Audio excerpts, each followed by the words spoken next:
So in our last lecture, we have studied about different type of batteries, like primary batteries and secondary batteries.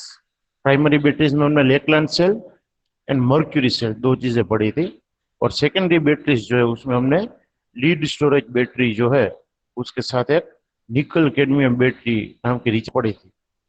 तो जो last topic है ये chapter के एक दो, उसमें फ्यूल सेल नाम का एक टॉपिक हमें पढ़ना है। हम जो इलेक्ट्रिसिटी गेन करते हैं वो जनरली थर्मल पावर प्लांट्स जो होते हैं उसमें प्रोड्यूस की जाती है, वो हम सबको पता है, बराबर है। बट ये थोड़ा इनकन्वीनियंट वे है ऐसा हम कह सकते हैं, क्योंकि इसमें जो सबसे बड़ा सोर्स है वो फॉसिल फ्यूल्स होते हैं। फॉसिल फ्यूल्स का मतलब क्या है? जैसे कि डिफरेंट टाइप के गैस है, कोल है, ऑयल है, ये सारी जो चीजें है उसे हम फॉसिल फ्यूल्स कहते हैं। उसे बर्न करके ये प्लांट पे क्या किया जाता है, उसे बर्न करने के बाद हाई प्रेशर से वाटर को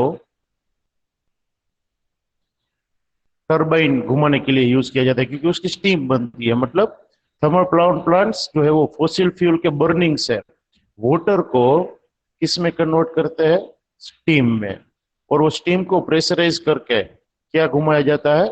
टरबाइन्स जो है बड़े बड़े, वो टरबाइन्स चलाए जाते हैं और इलेक्ट्रिसिटी जो है वो प्रोड्यूस की जाती है। बट ये जो वे है वो इनकन्वीनियंट हमने इसलिए कहा कि it produces very very very high amount of pollution. Pollution जो है वो बहुत बड़ा दिक्कत वाला फैक्टर है। ये जो चीज है कौन सी? थर्मल पावर प्लांट, उसकी ये प्रोडक्ट कही जा सकती है। पोल्यूशन जो है वो जबरदस्त अमाउंट में फैलता है अगर हम थर्मल पावर प्लांट से इलेक्ट्रिसिटी प्रोड्यूस करते हैं तो।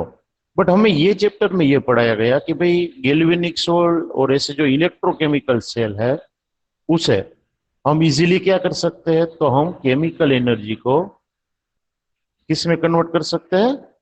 इलेक्ट्रिकल एनर्जी में। तो क्यों ना इसका फायदा उठाया जाए। हम केमिकल एनर्जी को डायरेक्टली अगर इलेक्ट्रिसिटी में कन्वर्ट कर सकते हैं तो इसमें जो ये पोल्यूशन वाला क्वेश्चन है वो ओवरकम होता है, या लेस पोल्यूटिंग मेथड है ऐसा हम कह सकते हैं। बहुत कम पोल्यूशन होता है और एफिशिएंसी इसकी रिस्पेक्ट में ये इलेक्ट्रोकेमिकल सेल जो है उसकी कैसी है? बहुत ज्यादा एफिशिएंट है ये।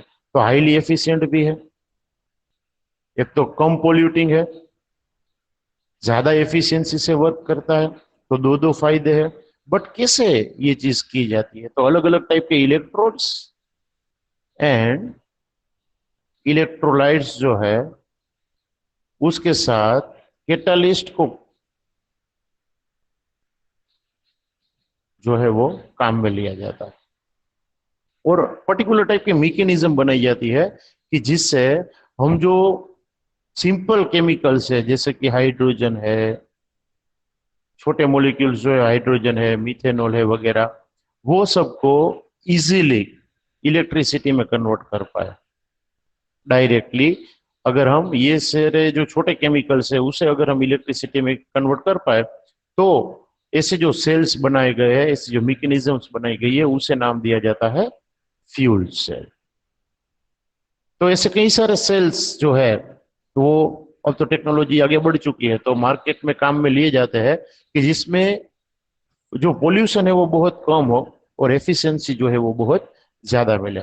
और एक सेल ऐसा है जो बहुत पहले काम में लिया गया है, हाइड्रोजन फ्यूल सेल उसे कहा जाता है। बट सबसे पहले ये कहाँ पर यूज किया गया था? तो एक अपोलो स्पेस मिशन नाम का मिशन था, अगर आपको याद है तो कहीं ना कहीं पढ़ा होगा आपने। तो अपोलो स्पेस मिशन जो है उसमें सबसे पहले ये सेल जो है वो काम में लिया गया था, और ये सबसे अच्छा सक्सेसफुल सेल है ऐसा हम कह सकते हैं, जिसमें हाइड्रोजन और ऑक्सीजन की मदद से पानी भी बनता है और इसमें जो इलेक्ट्रॉन्स का चेंज होता है उसकी मदद से इलेक्ट्रिसिटी भी जो है वो प्रोड्यूस होती है।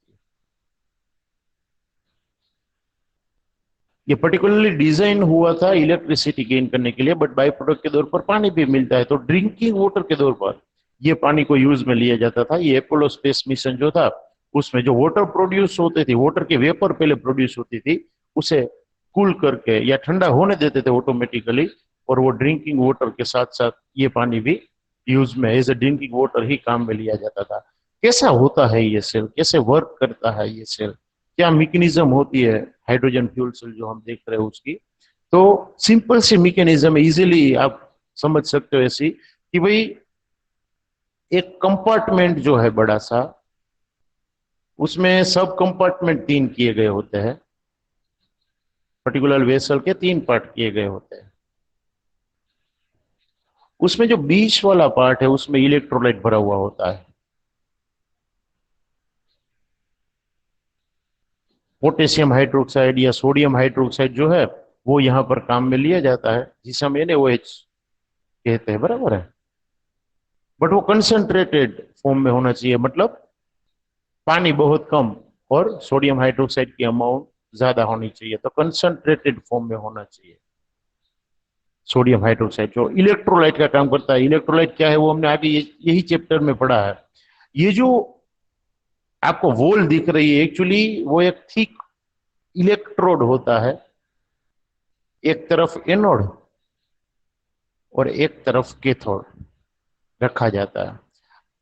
आप मुझे ये बताइए कि एनोड प्लस होगा या माइनस होगा। यहां पर हम केमिकल एनर्जी में से इलेक्ट्रिसिटी गेन कर रहे हैं, थोड़ा लॉजिक के साथ आंसर देना, आगे हम पढ़ चुके। नेगेटिव। हाँ, एनोड जो है वो नेगेटिव होगा और कैथोड जो है वो क्या होगा, पॉजिटिव होगा, क्योंकि हमने ऑलरेडी ये कह दिया है पहले से ही कि इलेक्ट्रोकेमिकल सेल्स जितने भी है उसमें एनोड नेगेटिव साइन से दिखाया जाता है और कैथोड जो है वो पॉजिटिव साइन से। हाँ, सेल चाहे कोई भी टाइप का हो, एनोड पर होगा ऑलवेज ऑक्सीडेशन और कैथोड पर ऑलवेज क्या होगा, रिडक्शन होगा। बट प्लस माइनस साइन जो है वो आपको ध्यान रखनी है। ये ऐसा सेल है जिसमें केमिकल में से इलेक्ट्रिसिटी मिल रही है, इसलिए हम उसे इलेक्ट्रोकेमिकल सेल कहेंगे, और हमें एनोड को माइनस के दौर पर बताना है। ये कंपार्टमेंट में क्या भरा हुआ होता है, तो यहाँ पर एक वाल्व वाली सिस्टम होती है। इनपुट हाइड्रोजन गैस का एनोड की ओर से दिया जाता है, ये खास याद रखिएगा, और इनपुट ऑक्सीजन का कैथोड की ओर से दिया जाता है। ऐसा क्यों, वो अभी मैं रिएक्शन आपको लिखवाऊंगा तो पता चलेगा।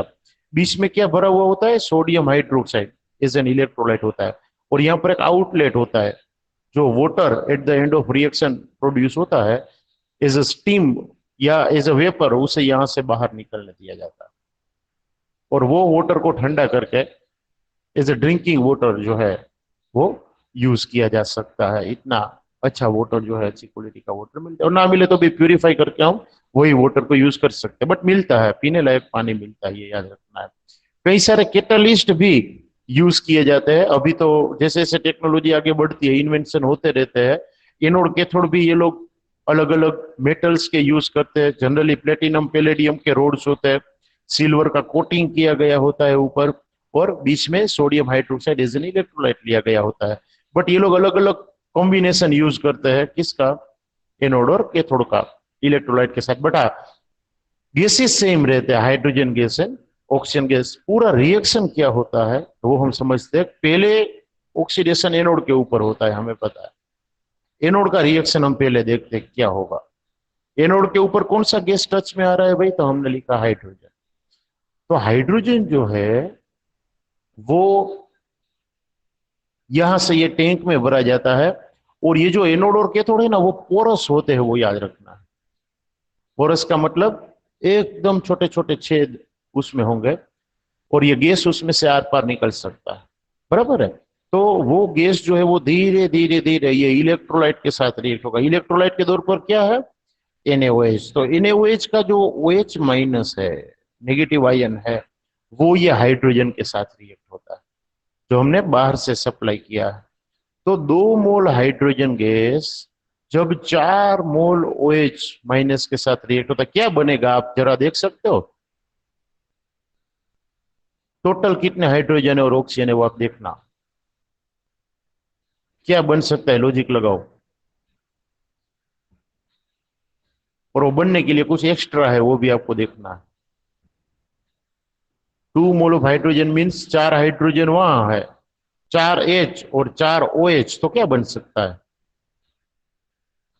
एच और ओ H2O. एच, हाँ एच और ओ एच जुड़कर क्या बनता है H2O। बट चार एच के सामने चार ओ एच है तो ओ एच माइनस है, तो ये चारों एच कैसे होने चाहिए, तो जुड़ेंगे उसकी साइन कैसी होनी चाहिए, प्लस होनी चाहिए ना।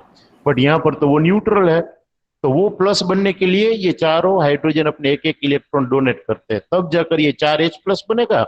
ये चार ओ एच माइनस के साथ जुड़कर वो क्या बनेगा, 4 मोल्स ऑफ H2O। बट ये चार एच प्लस बनने के लिए चार इलेक्ट्रॉन रिमूव हुआ है, तो +4 इलेक्ट्रॉन हम बताएंगे। अब देखो एनोड पर ऑलवेज ऑक्सीडेशन होता है, मैंने आपको कहा, तो हाइड्रोजन का क्या हुआ, ऑक्सीडेशन हुआ, क्योंकि ये H के ऊपर कोई चार्ज नहीं था, वो यहां पर H प्लस के फॉर्म में जुड़ा, और चार बार हाइड्रोजन ने एक एक इलेक्ट्रॉन दिए, तो 4 इलेक्ट्रॉन टोटल हमें एज ए डोनेशन मिलेंगे यहाँ पर। बट कैथोड पर क्या होगा, कैथोड पर ऑलवेज क्या होता है, तो हमने कहा रिडक्शन। अब हाइड्रोजन का ऑक्सीडेशन हुआ, ऑक्सीजन का क्या होगा, रिडक्शन होगा। हमने एक रूल ये भी पढ़ा है कि जितने इलेक्ट्रॉन ऑक्सीडेशन के दौरान लिबरेट होते हैं, रिडक्शन के दौरान वो क्या हो जाने चाहिए, यूज हो जाने चाहिए। कैसे होंगे, तो 1 मोल ऑक्सीजन जो है वो ये 4 मोल इलेक्ट्रॉन प्लस जो ये 4 H2O बने हैं, अब खास ध्यान देना, ये जो 4 H2O बने उसमें से 2 H2O यूज करेगा। टोटल कितने बने थे भाई, 4, उसमें से यूज कितने करेगा, 2, मतलब रिमेनिंग 2 है यहाँ पर।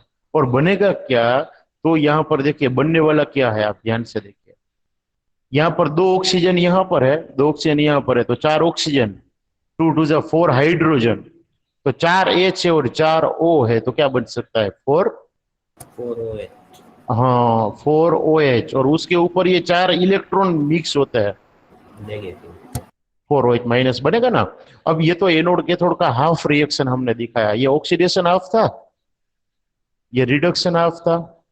तो ओवरऑल रिएक्शन क्या होता है बच्चों, अगर हम देखें तो दोनों का सम, लेफ्ट में लेफ्ट एड करो तो देखो 2H2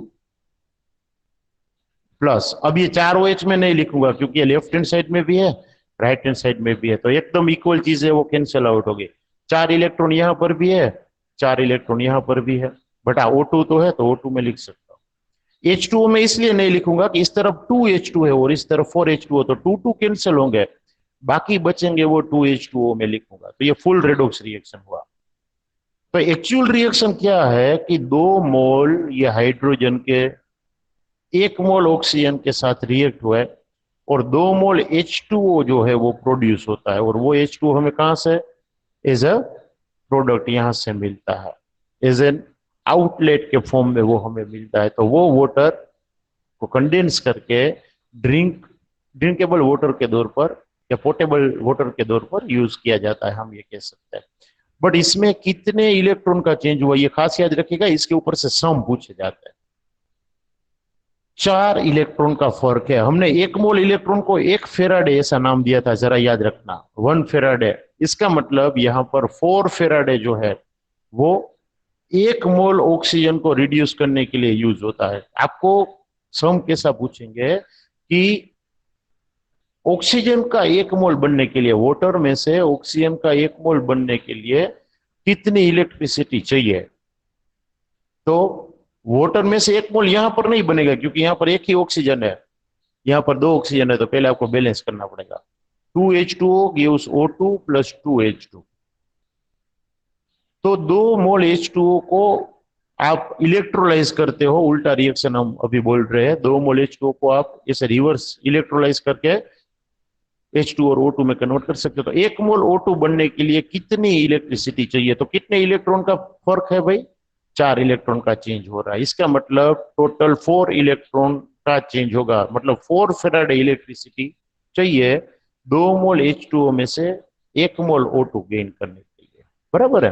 तो 4 फेराडे इलेक्ट्रिसिटी चाहिए, जब वाटर का इलेक्ट्रोलाइसिस करके आप ऑक्सीजन प्रोड्यूस कर रहे हो, तो ऐसा कुछ पूछे तो आपको क्रॉस मल्टीप्लाई करना आना चाहिए कि 1 मोल ऑक्सीजन के लिए 4 फेराडे है, तो आपको जितना रिक्वायर्ड अमाउंट ऑफ ऑक्सीजन है उतने मोल के लिए कितने फेराडे इलेक्ट्रिसिटी चाहिए होगी। दूसरा फायदा क्या है, एक फायदा तो हमने क्या कहा, पोल्यूशन कम करता है, ये जो सेल है वो लेस पोल्यूटिंग है with respect to thermal power plant. Second जो हम कह सकते हैं भाई क्या रीजन है इसका, तो ये कंटिन्यूअसली क्या कर सकता है, इलेक्ट्रिसिटी जो है वो प्रोड्यूस कर सकता है। जस्ट जितनी देर तक आप हाइड्रोजन और ऑक्सीजन पास करते रहते हो दोनों तरफ से, उतने लॉन्ग टाइम तक ये वाटर प्रोड्यूस करता रहेगा। और हमारा फायदा यही है कि इलेक्ट्रॉन का चेंज होता है ये प्रोडक्शन के दौरान। तो इलेक्ट्रॉन का जो चेंज होता है वही तो इलेक्ट्रिसिटी है। तो हमें भी कंटिन्यूअसली तब तक इलेक्ट्रिसिटी जो है वो मिलती होती है। तीसरा फायदा, थर्मल पावर प्लांट्स जो होते हैं वो 35 से लेकर 42% तक ही एफिशिएंसी शो करता है। They are very lessly efficient for us. But ये जो हमने अभी सेल आपको शो किया है वो 70 से लेकर 75% तक एफिशिएंट है। तो एफिशिएंसी के दौर पर देखो तो भी ये अच्छा है, आप कंटिन्यूटी के दौर पर देखो तो भी ये अच्छा है। पोल्यूशन कौन कम करता है वो आप अगर कंपेयर करते हो तो भी हमारे लिए ये जो फ्यूल सेल है वही बेनिफिशियल रहेगा। तो ये सारे पॉजिटिव पॉइंट्स जो है वो हमें याद रखना है। और मार्केट में नए नए फ्यूल सेल्स आते ही रहते हैं, कॉम्बिनेशन जो है वो अलग अलग आते रहते हैं। अलग अलग मेटल्स किसी में यूज की है, किसी में इलेक्ट्रोलाइट यूज किया है अलग से, किसी में कैटलिस्ट यूज किया गया होता है। बट हमारे दिमाग में ये वाला फ्यूल सेल होना चाहिए जो हाईली एफिशिएंट कहा गया है, हाइड्रोजन और ऑक्सीजन में से जो वाटर बनाता है, ऐसा फ्यूल सेल जो है वो अभी हमें पढ़ना है और याद रखना है। और लास्ट टॉपिक हमारा जो है ये चैप्टर का वो है कोरोजन। पढ़ने के लिए और देखने के लिए बहुत एकदम इजी टॉपिक है, क्योंकि हम छोटे थे तब से ये फिनोमिनन के साथ टच में है कि भाई लोहा होता है वो रस्ट होता है। तो पर्टिकुलरली आयरन के लिए हम रस्टिंग यूज करते हैं, वर्ड ये याद रखें। बट बाकी कोई मेटल में भी ऐसी चीज देखी जाती है कि metal in the presence of oxygen और वाटर वेपर और any other salts it forms rust और अपने ऑक्साइड या अपने सोल्स क्रिएट करती है मेटल जो है वो, उसे हम क्या कहेंगे, कोरोजन कहेंगे वो मेटल का। होता क्या है कोरोजन के दौरान कि कोई भी मेटल की सरफेस है, वो मेटल की सरफेस के ऊपर एक अलग टाइप का लेयर बनता है मॉइस्चर या एयर या अलग अलग गैसेस की प्रेजेंस में। अगर ऑक्सीजन का ये लेयर बना है, ऑक्सीजन के साथ ये मेटल रिएक्ट हुई है और ये लेयर बना है, तो उसे हम ऑक्साइड कहेंगे। ऑक्सीजन के साथ जुड़ा है, तो बाकी कोई चीज के साथ जुड़ा है तो इट डिपेंड्स कि भाई SO4-2 के साथ जुड़ा है तो सल्फेट बनाएगा, वो कुछ भी हो। बट मेटल अगर इस तरह से सोल्ट बनाती है कोई भी, तो उसे हम मेटल का कोरोजन हुआ ऐसा हम कह सकते हैं। बराबर है। तो ये जो चीज है वो हम बाकी मेटल्स के लिए कोरोजन कहेंगे और पर्टिकुलरली आयरन के लिए हम क्या कहेंगे, रस्टिंग कहेंगे। दूसरा, आपने देखा होगा कि आप जो ऑर्नामेंट्स पहनते हो, कई बार सिल्वर के ऑर्नामेंट्स होते हैं, वो एकदम ग्लो होते हैं, जब नए होते हैं तो ब्राइट होते हैं।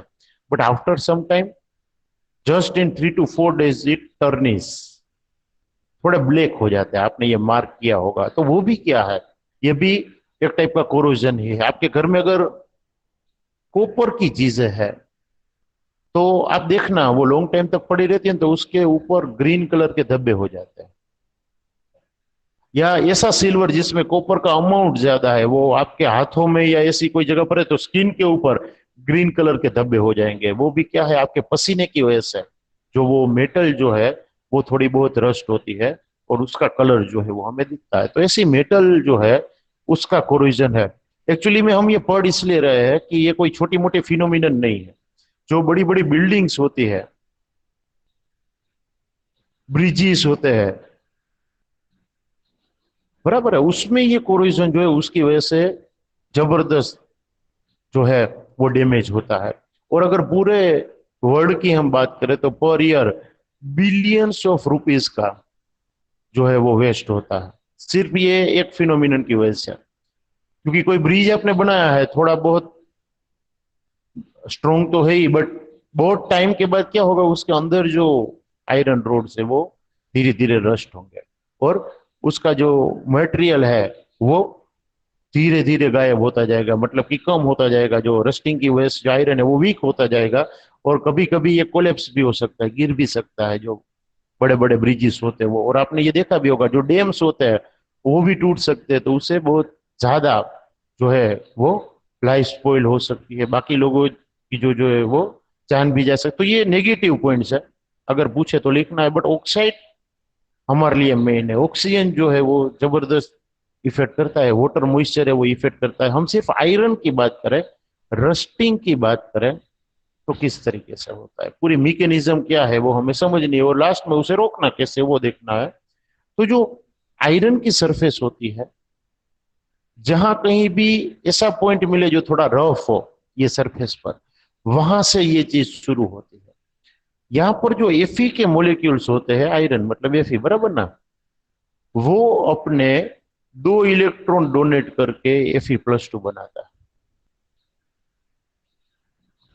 तो वो इलेक्ट्रॉन्स जो है 2 इलेक्ट्रॉन, वो मेटल के सरफेस से मेटल बॉडी में घुसते हैं, और Fe+2 जो बना है वो सतह पर होता है।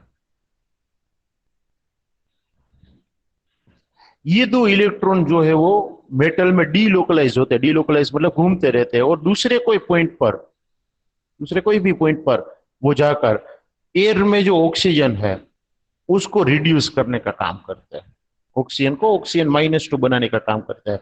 बट ये रिएक्शन ऐसा माना जाता है कि डायरेक्टली नहीं होता, ये इलेक्ट्रॉन जो है वो ऑक्सीजन को डायरेक्टली जो है वो रिड्यूस नहीं करता है।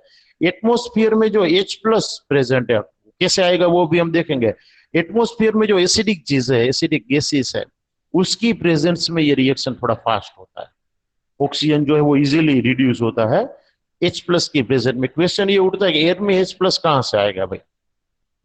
तो जो गैसेस है जैसे कि कार्बन डाइऑक्साइड है, वो वाटर मॉइस्चर के साथ रिएक्ट होता है H2O के साथ, और बनाता है क्या, H2CO3। ये गैस का नाम क्या है, 11th में आया था, अगर किसी को याद है तो मैंने सिखाया। H2CO3 जो है उसे एक एसिड का नाम दिया जाता है। कौन सा एसिड है ये, पता है किसी को, वरना मैं बोल देता हूं। ये है कार्बोनिक एसिड, याद रखिएगा, अगर याद नहीं है तो अब याद रखिएगा। H2CO3 जो है वो कौन सा एसिड कहा जाता है, कार्बोनिक एसिड, बराबर है। तो ये H2CO3 जो बनता है एटमोस्फियर में, उसका H+ या बाकी की गैसेस का जो H+ है, या एसिडिक गैसेस जो है उसका H+ है, वो मदद करता है ये रिएक्शन के लिए। और कैथोड पर क्या होता है, कैथोड पर पूरे रिएक्शन में क्या होता है, एक तो एटमोस्फियर का O2, बराबर है, ये जो H+ मिल रहा है वो एटमोस्फियर में से, और यहां से जो इलेक्ट्रॉन्स मिलते हैं वो, यहां से मतलब एनोडिक रिएक्शन में से जो इलेक्ट्रॉन मिलते हैं वो कैथोड के साथ, मतलब कैथोड वाले रिएक्शन में काम में आते हैं। बनता क्या है, अब देखो यहां पर तो हमने बता दिया कि भाई Fe gives Fe+2 and 2 electron, but यहां पर 2 इलेक्ट्रॉन दिखाया, यहां पर भी तो 2 इलेक्ट्रॉन यूज हो जाने चाहिए, या जितने इलेक्ट्रॉन प्रोड्यूस होते हैं उतने यहां पर यूज हो जाने चाहिए। बट अभी अभी मैंने कहा, जरा ध्यान दीजिए, ऊपर जो फ्यूल सेल लिया उसमें 1 मोल ऑक्सीजन के लिए कितने फेराडे इलेक्ट्रिसिटी यूज होती थी, जरा याद करो, रिपीट करो। 4 4 4, बराबर ना, हाँ, मतलब ये आपके दिमाग में है कि 4 इलेक्ट्रॉन, तो यहाँ पर 4 इलेक्ट्रॉन आने चाहिए, वरना हमारी बात बनेगी नहीं, ये खास याद रखिए। क्योंकि 1 मोल ऑक्सीजन के लिए 4 फेराडे इलेक्ट्रिसिटी, मतलब 4 मोल इलेक्ट्रॉन रिक्वायर्ड है। दूसरी बात, अगर ये 4 मोल इलेक्ट्रॉन चाहिए तो यहाँ पर भी 4 मोल इलेक्ट्रॉन चाहिए, बट है तो 2, तो हमें 2 से मल्टीप्लाई करना होगा एनोडिक रिएक्शन को। 2 से मल्टीप्लाई करेंगे तो क्या आ जाएगा, 2Fe+2, sorry 2Fe gives 2Fe+2 plus 4 electron. अब जरा बैलेंस होता हुआ नजर आ रहा है, देखो 4 इलेक्ट्रॉन 4 इलेक्ट्रॉन, बट बनेगा क्या, तो फिर से वही बात कि भाई 4 इलेक्ट्रॉन है तो 4 माइनस वाले चार्ज है, तो 4 प्लस वाले चार्ज भी चाहिए, 4H+। अब क्या बन सकता है, जरा गौर से देखिए आप और मुझे कहिए कि इसमें से क्या बन सकता है। 4H है आपके पास और 2 ऑक्सीजन है, 2H2O। हाँ 2H2O, 4H और 2 ऑक्सीजन, मतलब बनेगा क्या, it will produce is 2 mole of water. तो ओवरऑल रिएक्शन क्या हुआ भाई, एनोड जो है वहां पर तो ऑक्सीडेशन हुआ, और एनोड पर ऑक्सीडेशन ही होता है, सामने का तो हुआ कि Fe जो है वो 0 में से +2 बना, मतलब ऑक्सीडेशन। यहां पर क्या बना भाई, तो कैथोड बना, देखो क्योंकि रिडक्शन हुआ है तो ये कैथोड हुआ। तो O2 में से क्या बना, हाइड्रोजन के साथ मैच होकर या बाइंड होकर 2 मोल ऑफ वाटर बनते हैं, ये हुआ रिड्यूसिंग वाला रिएक्शन। ओवरऑल क्या होता है, तो 2Fe प्लस, अब क्या ऐड करेंगे O2 प्लस, हमें क्या लिखना पड़ेगा 4H प्लस, क्योंकि राइट हैंड साइड में नहीं है, बट राइट हैंड साइड में 4 इलेक्ट्रॉन ये लेफ्ट हैंड साइड में कट हो जाएंगे और बचेगा क्या 2Fe प्लस 2 प्लस 2H2O।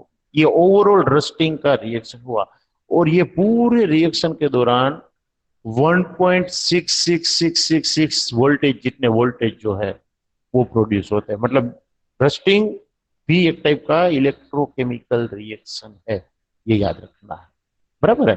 तो आयरन और वाटर का यूज करके ये वोल्टेज को यूज कैसे किया जाए वो मैकेनिज्म आप अगर आपको करना है तो वो सोचना है कैसे वो कैप्चर करे, वो इलेक्ट्रॉन की भागा भागी कैसे यूज करे, वो पोटेंशियल का हम कैसे इलेक्ट्रिकल एनर्जी में कन्वर्जन करें, बराबर है, मतलब कि यूज करें। तो रिएक्शन पूरा नहीं हुआ अभी, अभी तो क्या बना Fe+2 और ये जो वाटर मोलिक्यूल्स है ये Fe+2 जो बना यहाँ पर वो अपने आप को ऑक्सीडाइज करेगा।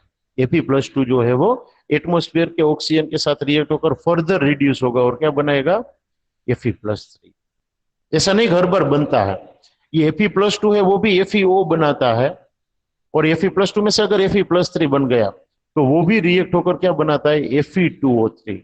ये भी ऑक्साइड है ये भी ऑक्साइड है और दो में से कुछ भी बने उसे हम कहेंगे रस्ट, और ये फिनोमिनन को हम क्या कहेंगे रस्टिंग वाली फिनोमिनन है ऐसा हम कहेंगे, बराबर है। तो ये जो चीज है ऑक्साइड है आयरन के उसे हम रस्ट कहेंगे और ये जो फिनोमिनन है उसे हम क्या कहेंगे रस्टिंग। ऐसा ही बाकी की मेटल के अगर सोल्ट्स बनते हैं तो कोरोजन नाम की फिनोमिनन कही जाती है, मतलब rusting is one of the example, ये हम कह सकते हैं। बराबर, कैसे रोका जा सकता है ये फिनोमिनन को? आप घर पर क्या करते हो लोहे को बचाने के लिए, कोई कहेगा? जो painting sir. Paint, very good, एक चीज ये पेंट कर दो।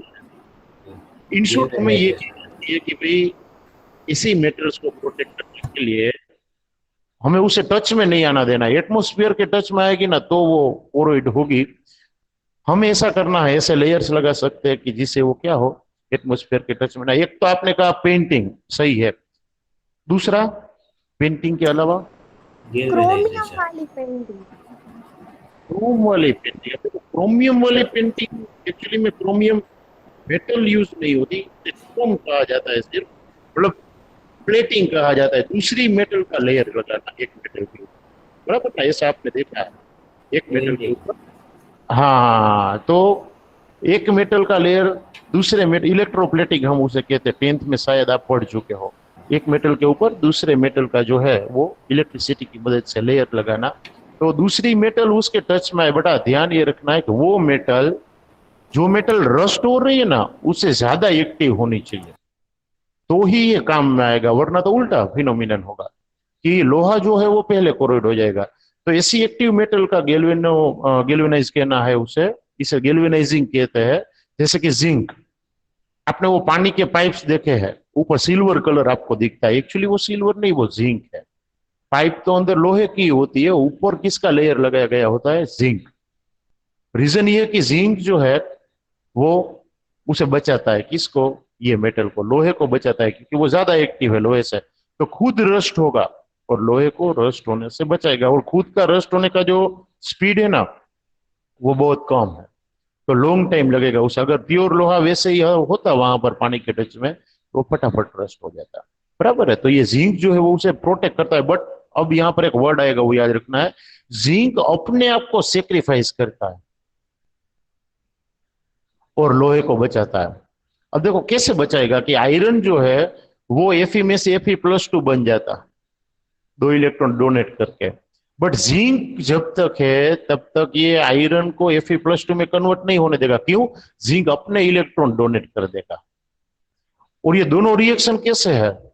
ऑक्सीडेशन हाफ रिएक्शन है। ऑक्सीडेशन कौन से रोड पर होता है, कौन से इलेक्ट्रोड पर होता है, कोई कहेगा? एनोड या कैथोड?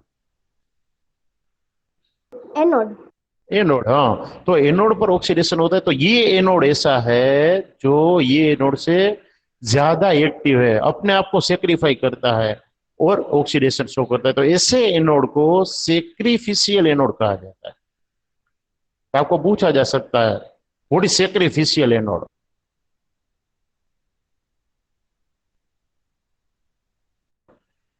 तो हमें लिखना है कि we overlay them with the help of more active metals which protect them and acts as an anode, and that type of metals or a layer of metal is known as sacrificial anode, which sacrifices itself and protects the other metals or metallic things. दूसरी जो चीज है उसे वो बचाते हैं अपने आप का सेक्रिफिकेशन करके, और इसलिए हम उसे क्या कहते हैं, सेक्रिफिशियल एनोड ऐसा कहते हैं, बराबर। उसके अलावा और देखो यहाँ पर है ना एक बहुत अच्छा एग्जाम्पल दिमाग में आया है, तो मैं आपको कह दूं, ऐसा जरूरी नहीं कि जितनी जगह पर लोहा है वो सारी चीजों को पेंट करो। मान लीजिए कि एक बड़ा सा सीप है, अब देखो ये सबसे बड़ी बात इसलिए सीप बहुत बड़े होते हैं, वो तो उसका बॉटम पार्ट जो है वो अगर लोहे से कवर्ड है मान लीजिए कहीं ना कहीं, तो वो तो पूरे दिन रात कहाँ पर रहता है, सी में ही रहता है, और सी वाटर जो है वो सोल्टी होता है, मतलब सोल्ट्स भी प्रेजेंट होता है,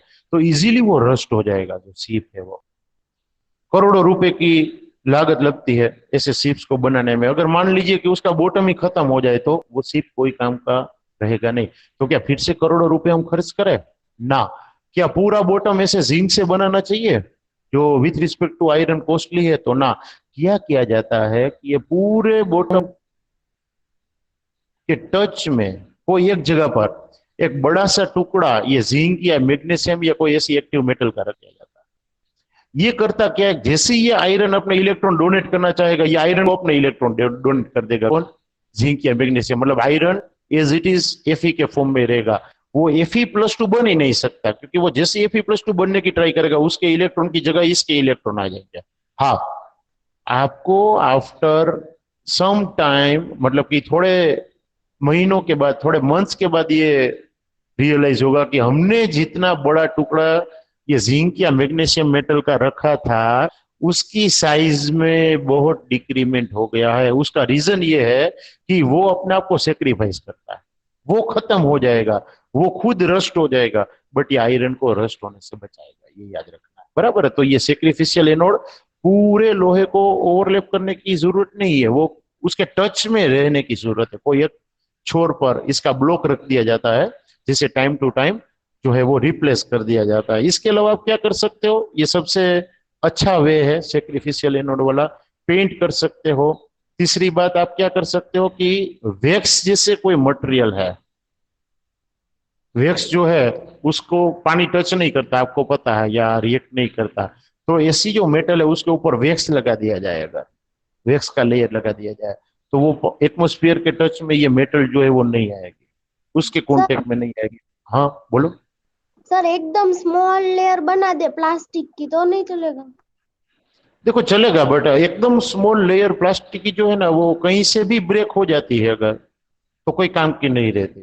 कोटिंग वाले रोड्स आते ही है, बहुत अच्छी कंपनीज जो है ना वो कोटिंग वाले रोड्स देती है, तो ऊपर से वो क्या है, रस्टिंग उसकी शुरू नहीं होती, तो वो भी आप कर सकते हो। पॉलीथीन का लेयर भी लगा सकते हो, बट वो जो अच्छी वाली कंपनी है ना वो पॉलीथीन के बदले ऐसा पॉलीमर यूज करती है जो इजीली टूटे नहीं।